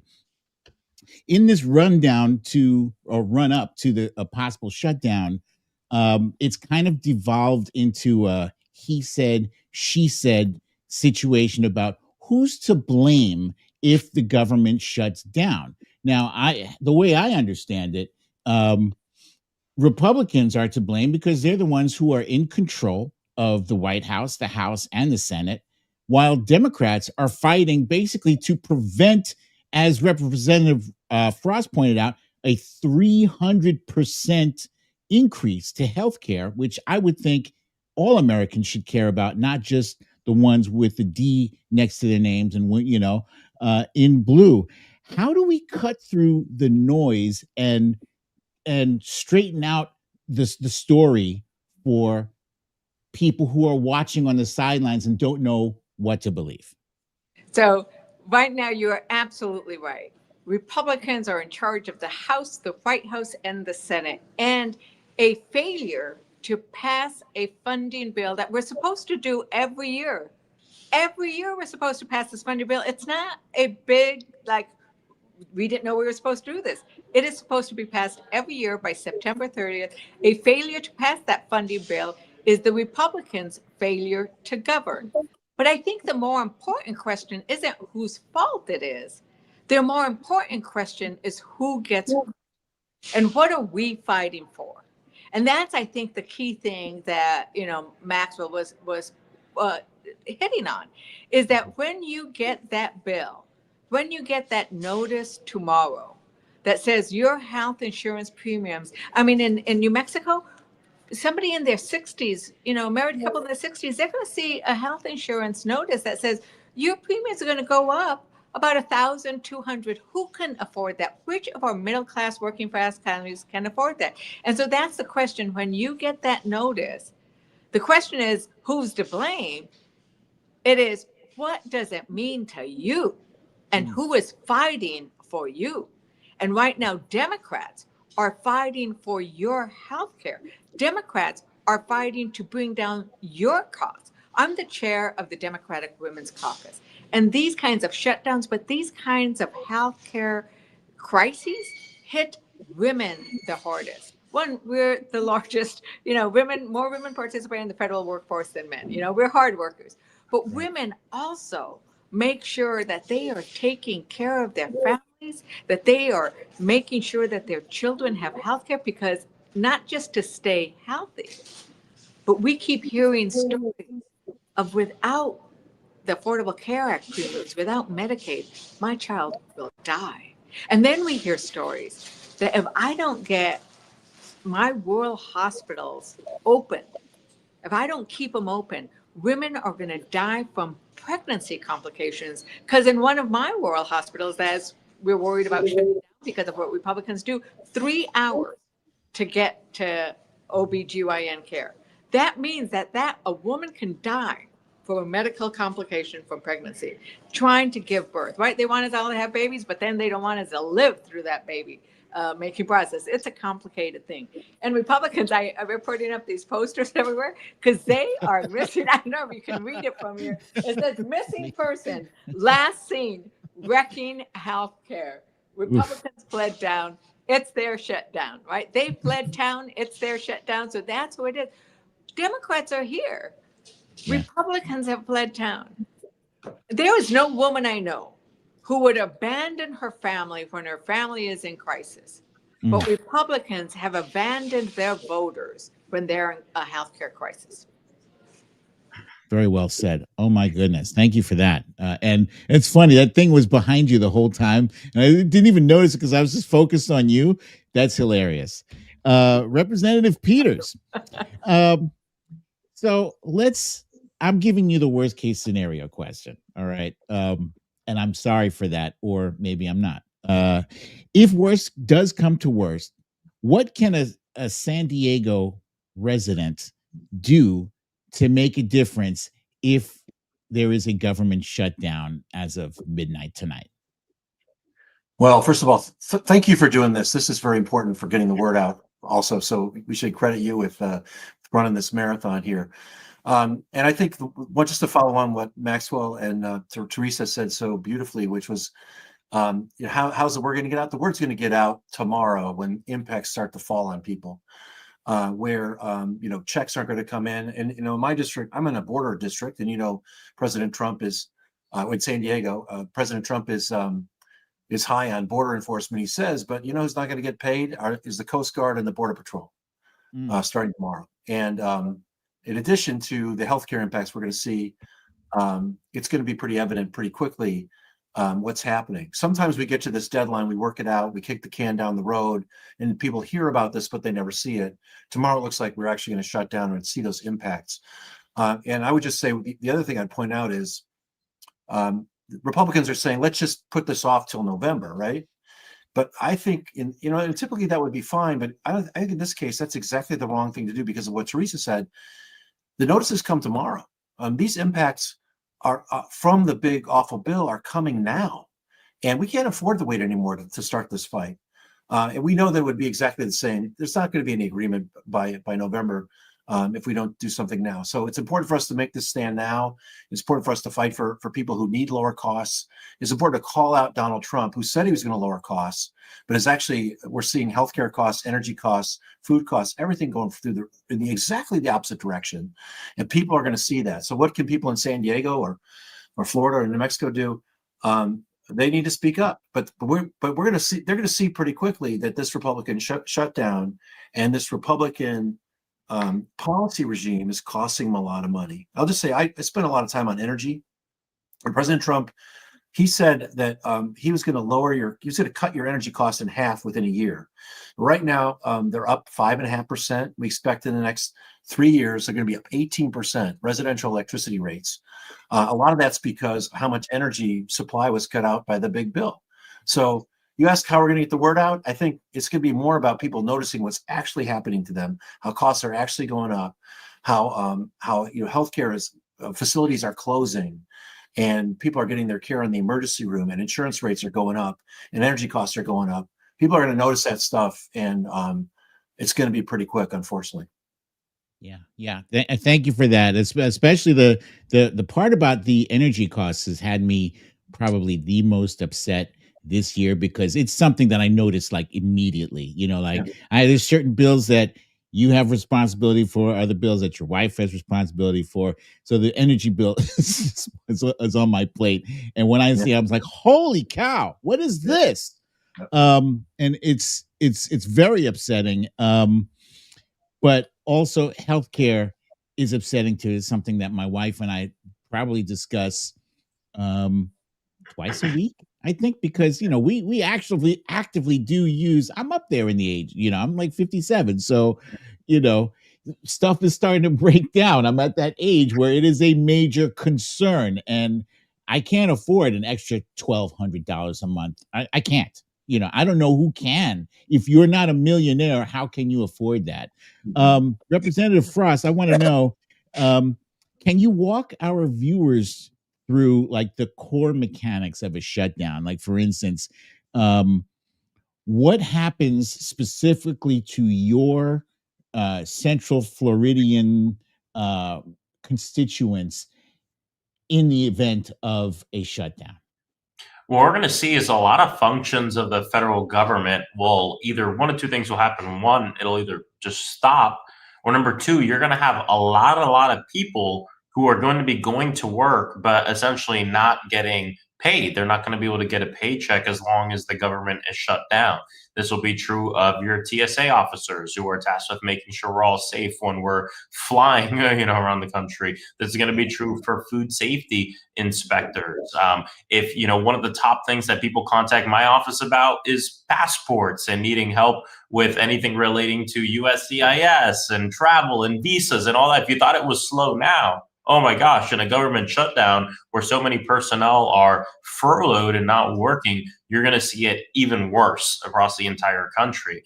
And so these impacts will be felt, especially by people who have a lot of interactions with a lot of federal agencies, whether it's CMS for Medicare or the Social Security Administration. It's important to know, as you feel these impacts, that it's Republicans that run the whole federal government. They have the White House, they have the House, they have the Senate, and they have pushed us into this shutdown that it looks like we're going to go into. And here's the thing: they want they are shutting down this country because they are so hell bent on taking away your health care to give billionaires a tax break. I mean, that is what's going on here in the simplest of terms. They want to take away your health care. They want to make you pay more. So that way there's more money freed up in the federal budget to say, you know what, Elon Musk, you know what, billionaires of the country and mega corporations, we're going to make sure you don't pay your fair share and that you pay less. Thank you for that, Joe. Have I run out of time? What happened? Yeah, it's one of those canes that they bring Give up. me the hook. We just know that these members of Congress are actually showing up to work today, and that their time is incredibly valuable. And we thank them, all of you, for joining us. And thank you, Brooklyn, for navigating this part of the conversation so adeptly and perfectly as always. I have had an opportunity, and yes, thank you all very much. I haven't had an opportunity to see Congressman Frost in action in a red district in North Carolina, and he brought the House down, because that's what you do. You go where the people are. And when Republicans are afraid to show up, which they deserve to be afraid to show up, the Democrats do. They show up. And I just want to also add that Congresswoman Fernandez, when you said there isn't a woman alive who would abandon her family in a crisis, not one. But Republicans are abandoning their constituents right now. And Congressman Peters, the impacts they do start tomorrow. We don't have time to wait till November. So thank you all very, very much for joining us today and for showing up to do the work, to fight for the American people, but to message to everybody out there, please, watching, share this stream talk to your friends, talk to your neighbors, talk to your grocery clerk, talk to the yoga instructor. Just right, you have to have these conversations. So thank you Talk all very amongst much. yourselves. Talks amongst yourselves. Grab a coffee. Don't be verklempt. So thank you. And with that, we're gonna go to our closing panel. Thank you so much, everybody. Adios. Adios, my dear friend, Tara Mayer, co-founder of the Seneca Project and co-host of the Over It podcast with yours truly, my Jersey sister from another mister. Tara Mayer is here, and boy, could we close with somebody who could truly bring the house down more than Tara? I don't think so. For at the moment, we're going to be joined with Representative Jason Crow, Colorado 6th District, and king of pull-ups, and Representative Sarah McBride from Delaware's at-large district.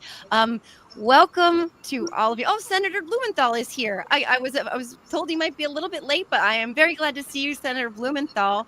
Welcome, everyone, and thank you for joining us.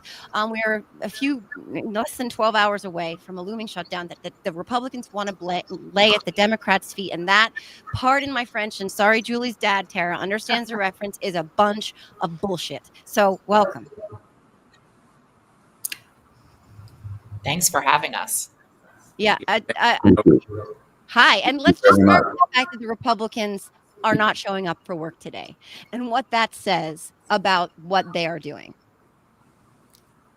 Senator Blumenthal, do you want to start? Absolutely. In fact, I was going to be a little bit late because I've just come from a meeting of all the Democratic senators, our caucus, and I have never seen Democratic senators more unified and more resolute about showing up and demanding that we provide health care to Americans who are finding it less affordable than ever before, along with utilities and groceries and everything else that we know families cannot afford these days. So it's really about healthcare, but it's also about the rule of law. I don't want to talk too much like a lawyer, but Donald Trump simply has total contempt for laws passed by Congress. And so we need a guarantee that he's going to obey this law on the budget once it's passed, rather than engaging in rescission and impoundment. There are a couple of basic principles here, and we are determined to stand for them, even though, in fact, as my colleagues from the House can attest, Republicans are nowhere to be found today. Government is on the verge of shutdown, and they're out of town. They're out of sight, and they're out of touch. And I'll just finish on this note. I want to take too much time, but thank you so much for having me. I'm really proud to be on this show at such a momentous time. We need to reach out to people and make them understand what is at stake. The President of the United States, and he said it himself, by the way, is ultimately responsible for trying to engage both sides here and reach a path forward. And he has shown no leadership. On the contrary, he's put out a post last night that was utterly disgraceful and despicable, using AI to distort one of my colleagues' voices and substantive remarks.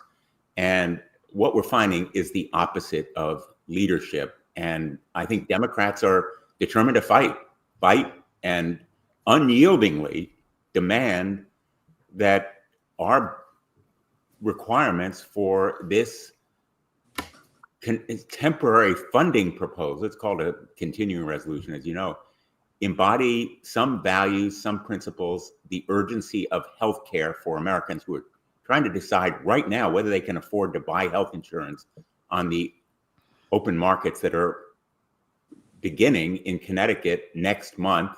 And people need to know now, not on Donald Trump's timetable of when he thinks they can get sick or need insurance. Absolutely. Well, sorry. Oh, so because Congressperson McBride, go ahead. Yeah. No worries. I want to build off of a couple things Senator Blumenthal just said. One is that Donald Trump has shown no willingness to engage with Congress as an equal branch of government, with Democrats in Congress. in large part because this president is incapable of engaging with anyone who disagrees with him. He wants to be surrounded by yes men. He's fundamentally insecure, and he's fundamentally incapable of actually defending the policies of this administration because he doesn't understand them. He's in way over his head. And that was on full display, as we heard from our leader in the Oval Office meeting yesterday between Senator Schumer, Congressman Jeffries, Republican leadership, and the president and vice president. The second thing I'd say, because I think it's important, as Senator Blumenthal pointed out, that this is about, we are here in a righteous fight around healthcare, and we are here to make sure that the rule of law prevails. Republican colleagues here in the House, senior Republican colleagues, have admitted that it makes no sense for Democrats to vote for a budget resolution when this administration continues to unilaterally ignore the will of Congress and therefore the will of the American people. Why would we vote for a budget resolution when they have demonstrated time and time again that they will just ignore it? That is why it's so critical that we have guarantees in writing, legal guarantees that they will abide by this budget resolution should something pass. And at the end of the day, we are here because we believe that we can keep this government running and defend the healthcare of the American people at the same time. The clock is ticking. Insurance companies are setting rates under the Affordable Care Act right now. People will be getting letters in the mail in the days and weeks ahead that will show them hikes in their premiums by the tune of 100% or more in some cases. The consequences are going to be devastating for people and, frankly, deadly for people who will no longer be able to afford health coverage under the ACA, for communities that are going to lose out on federally qualified health centers or hospitals that are forced to close because of the massive cuts to Medicaid that are on the horizon. And we're saying, help us keep the government open, come to the negotiating room table, and protect people's health care. In my state alone, 40,000 Delawareans will see significant increases to their health premiums because of the expiration of the Affordable Care Act tax credits. 40,000 will lose health coverage because of the Medicaid cuts. This is a crisis right now. We can't afford to wait. And that's why Democrats are here in Washington, in the Senate and the House. And unfortunately, our Republican colleagues are on vacation right now. Yeah, that last piece that Representative McBride just talked about, them being on vacation, it would be bad enough, Joe, if they were preventing normal business and not showing up themselves. But yeah, I hate to say it, but they've been not showing up for a long time. Right? Not doing town halls, not showing up to their constituents, not legislating, not conducting oversight, basic oversight at the committee level. That members of Congress are constitutionally obligated to do. We've almost gotten used to them not showing up, and we've filled in and have governed despite that. But what they're doing now is worse than just not showing up. They're impeding it, and at the same time doing horrible things to the American people. Right? They opened up the session today for only 2 minutes, and then when Democrats tried to propose a fix to the health care cuts, a fix to the premium increases, a fix to all the disastrous things in Trump's mega bill, they immediately shut it down 2 minutes later. So they're obstructing our ability to govern. Meanwhile, Donald Trump just spent tens of millions of dollars to fly general officers and admirals from around the country, Quantico, Virginia, so that Pete Hegseth could lecture Navy SEAL commanders, Delta Force commanders, 4-star generals who have spent their life in service, to be lectured by Pete Hegseth on grooming standards and physical fitness, and for Donald Trump to do the same. Meanwhile, they just spent millions of dollars to create the Rose Garden Club so the wealthy and elite donors could come to the White House and wine and dine themselves. Meanwhile, they're spending $200 million of taxpayer money to build a new ballroom at the White House, right? The graft and the corruption of this administration continues unabated, wasting hundreds of billions of dollars of American taxpayer money while they shut down and deny basic services to our soldiers. You know, I'm a combat veteran. I served 3 combat tours in Iraq and Afghanistan. And at midnight tonight, 300,000 DoD civilian employees are going to be furloughed. Right now, these are civilian employees who support our service members, right? That keep the commissaries open, the grocery stores open, that provide health care to our troops, that provide daycare to our troops' kids, that make sure that their administrative needs and their paperwork is done, that make sure that when they're entering the service or leaving the service, that goes smoothly. Those folks will be furloughed. That's what's going to happen while Donald Trump and his top lieutenants run around living in their gilded age.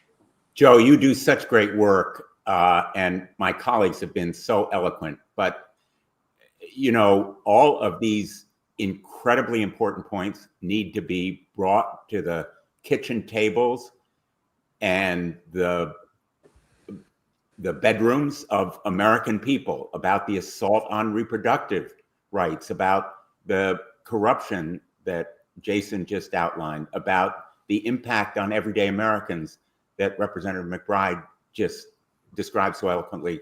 We're in a messaging battle here, and Republicans are great at the one-liners. You know, they're really good on the bumper sticker slogans. We need to bring this message home, and Hakeem Jeffries and Chuck Schumer have been engaging in it.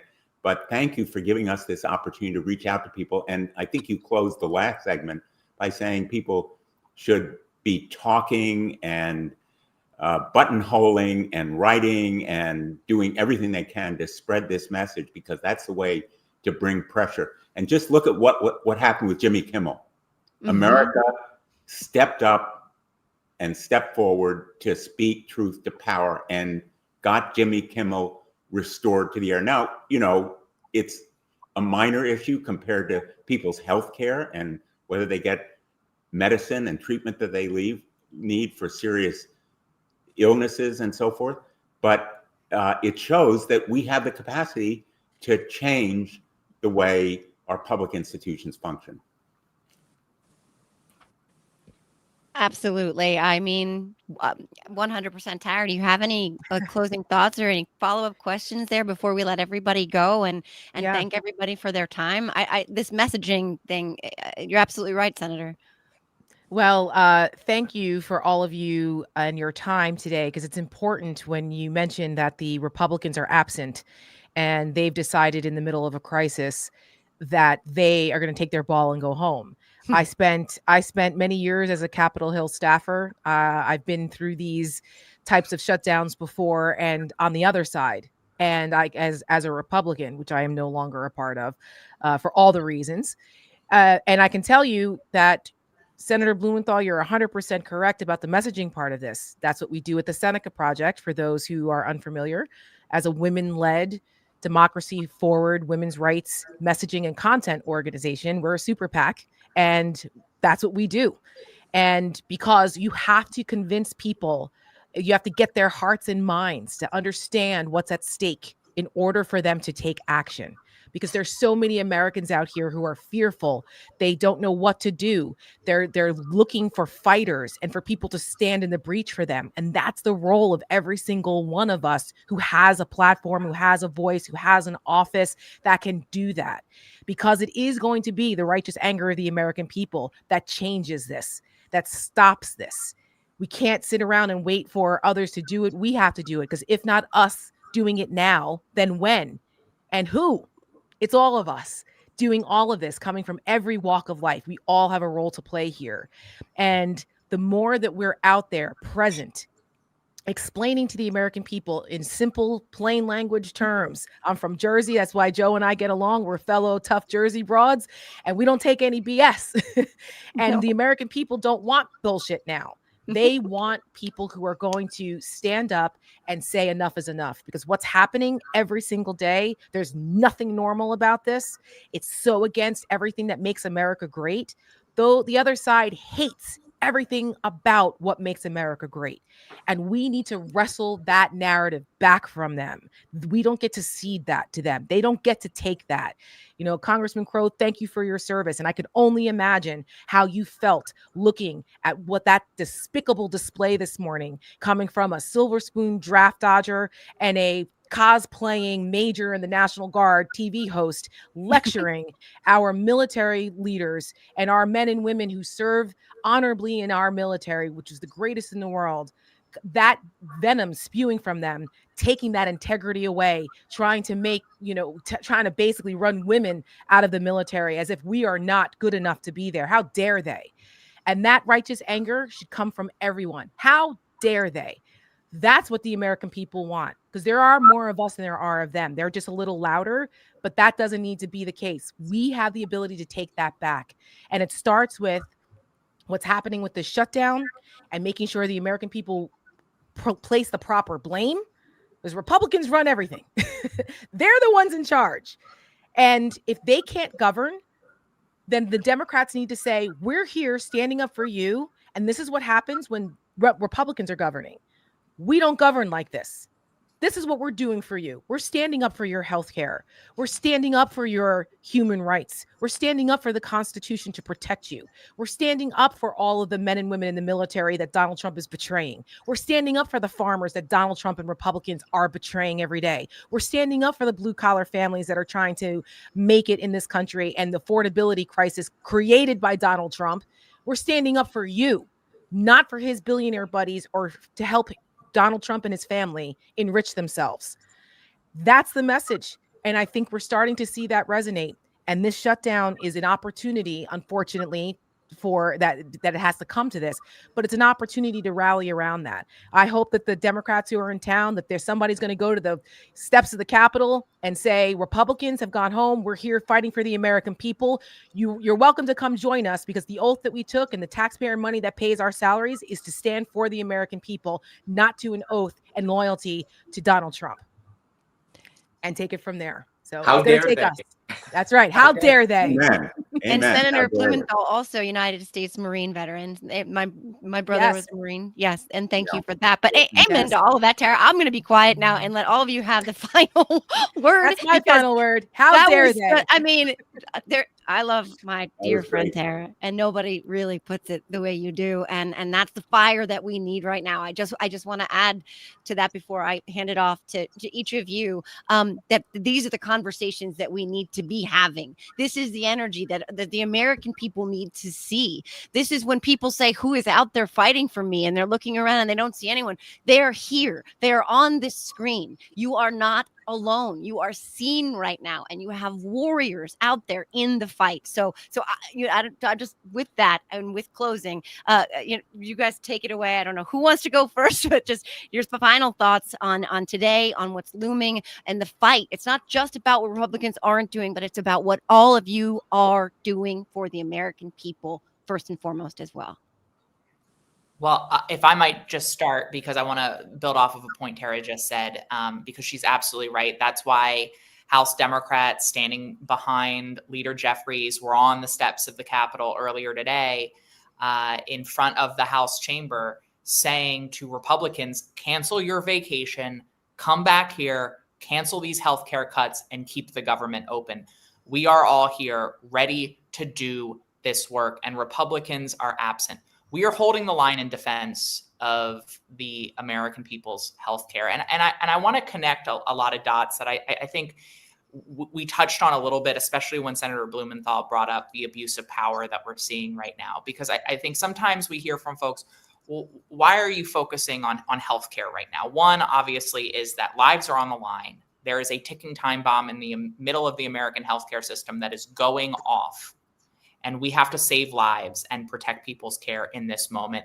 And for people who rely on the ACA, for people who rely on Medicaid, they don't have the luxury of us waiting or not prioritizing this. But people also have to understand just how central this Republican assault on healthcare is to their overarching assault on American government, on our federal government, on our democracy itself, on the rule of law.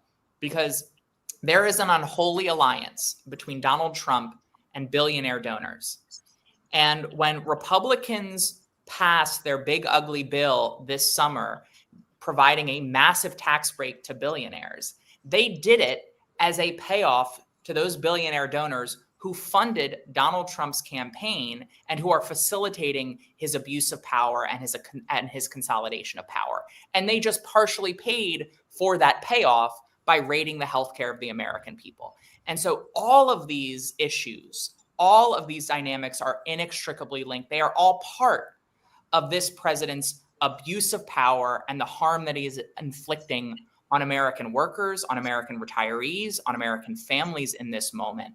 And if we can protect healthcare, not only do we save lives in that process, but we also help to undermine this president's consolidation of power and their effort to harm the American people, because they know that the fuel of Trumpism is when people are hungry, when they're out of a job, when they're frustrated, when they're angry, when they're sick, and when no one's there to help them.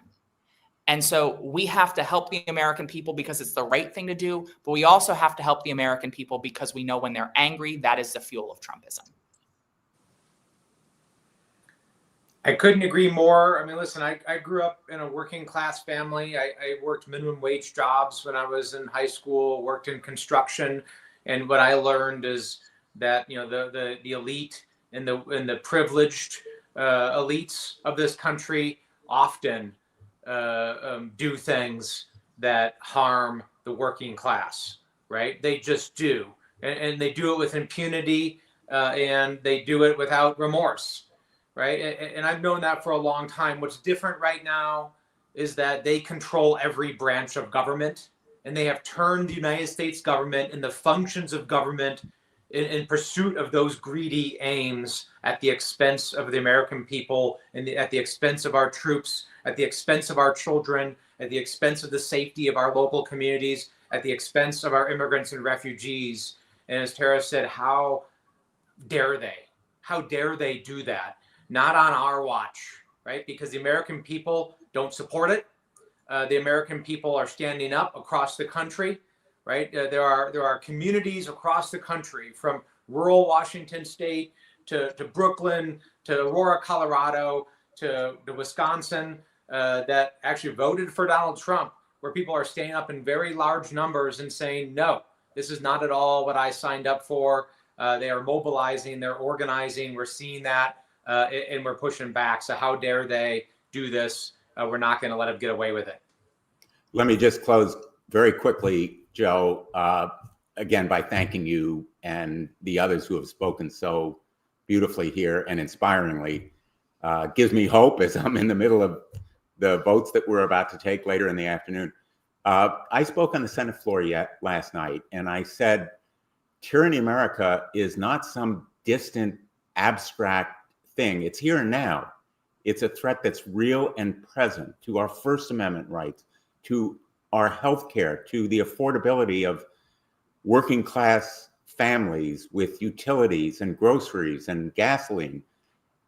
We need to stand up and we need to fight. And Americans should know that their fight will make a difference. I'm asked, as I go around Connecticut and around the country, as I do every weekend, every corner of our state in Connecticut, what can we do? And the answer is to fight with your voices at the rallies, you know, indivisible, at the places where you can influence others, and yes, register people to vote and then get them to the polls. Elections have consequences. And let's talk about not only restoring America, but bettering America, because our healthcare system is far from perfect even before Donald Trump took office. So our aspiration ought to be to make sure every kid gets access to a dentist, to a pediatrician, and yes, to a counselor or mental health practitioner, because the way to stop violence in this country is to reach out and deal with those issues as well. So I'm excited to be on this program with all of you, because we need to have that fight. and Americans are up for it, and they know they can make a difference. Thank you so much, Senator. Thank you to everyone who has joined today, all 18,000 plus people who have joined to watch this, to listen to this. It is community. It is conversation. It is connectedness to each other that is the antidote to everything we are seeing coming from the other side. And it is empowering. My dad, I talk about this a lot. I'm not going to ugly cry, Tara. I promise I'm not. Most of you who know me know I ugly cry a lot. My dad came to this country from Lebanon as a teenager, seeking that shining city on a hill, seeking the promise of America. He grew up here. He spent his entire adult career, 50 plus years, working for the Department of Defense to repay the country that gave him this American dream. And he instilled that love in me. And what I have seen on display today has given me so much hope and so much inspiration and so much fire to keep going, to keep fighting, to keep having these conversations, to keep punching that bully in the nose. And no, I am not endorsing violence of any kind. I'm talking about a figurative bully and a figurative punch in the nose, but we need this energy. We have been joined today by so many lawmakers and so many advocates and so many creators and so many warriors that I'm blown away. And please, guys, please share these conversations with everyone that you know. The truth is our true weapon in this moment, and we have to keep leaning on that, leaning on each other, and leaning on our love of perfecting this imperfect union, because that is one thing that keeps us all connected to each other. Thank you, everyone. It is the Republican shutdown. None of the Democrats want it. Donald Trump told the Republicans not to work with the Democrat. It is his shutdown. It is their shutdown. And that's the messaging on top of all of the fight that the Democrats are bringing that we need to carry out there into our neighborhoods, our communities, our workplaces, etc. Thank you, everyone. And thank you to my friend Sam Schwartz off camera, who has been pulling all the strings behind the scenes to make this happen. Please, we need to have more of these conversations. Let this be the first of many. Thank you, everyone. Thank you. Thanks. Thank you.